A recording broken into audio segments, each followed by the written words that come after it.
Preview.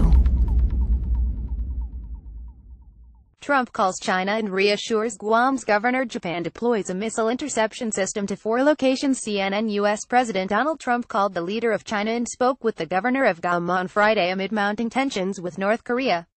Trump also said he is considering very strong new sanctions against Pyongyang. Japan, meanwhile, deployed the PAC-3 land-based missile interception system to 4 different locations. Guam Gov. Eddie Bezacalvo, on the U.S. territory in an area of the Pacific that North Korea has threatened to strike with missiles, said he spoke with Trump and Chief of Staff John Kelly, and he posted audio of the call on Facebook. Both assured me that the people of Guam are safe, Calvo wrote. In the president's words, they are behind us 1000%. As the head of the government of Guam, I appreciate their reassurances that my family, my friends, everyone on this island, are all safe.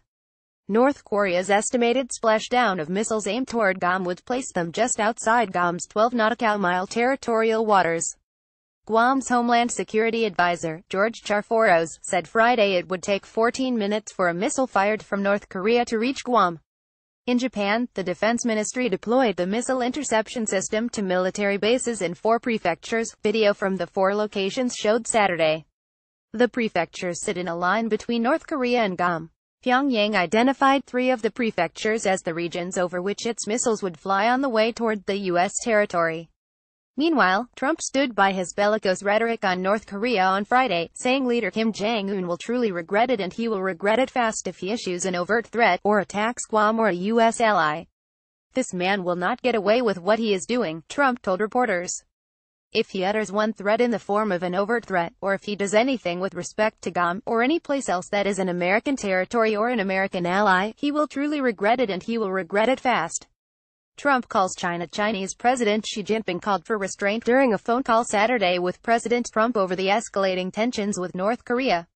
Trump has urged the Chinese government to exert more pressure on the North Korean regime, with little success.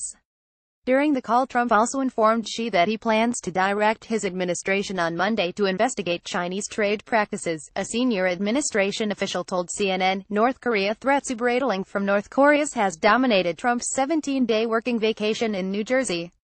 When asked about the ratchet-up rhetoric in recent weeks between the U.S. and North Korea, Trump said there are good options on the table for dealing with the tensions, but also some bad ones.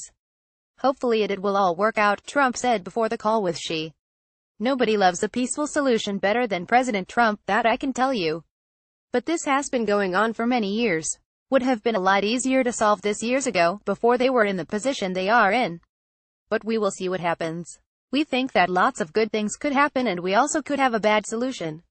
Trump called Xi after meeting with U.S. Ambassador to the United Nations Nikki Haley and Secretary of State Rex Tillerson in Bedminster.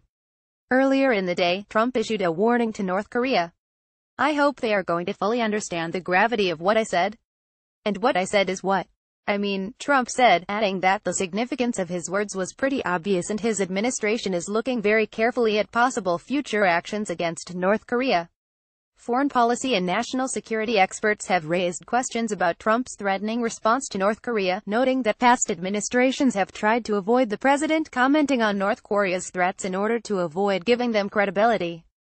Trump dismissed the criticism Friday, saying the only reason they are critical of his response is because it's me.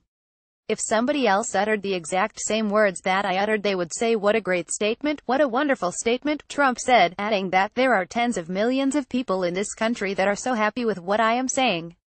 Neighboring powers urge restraint. Trump's rhetoric and North Korea's response have unsettled powers in the Asia-Pacific region, with some scrambling to respond to the escalation of tensions.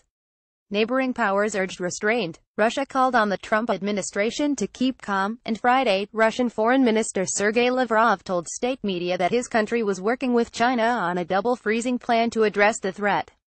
Kim Jong-un freezes any nuclear tests and any missile launches, we mean ballistic missiles, and the U.S. and South Korea freeze large-scale military exercises, Lavrov said, adding that North Korea regularly uses the drills to justify its missile tests and nuclear program.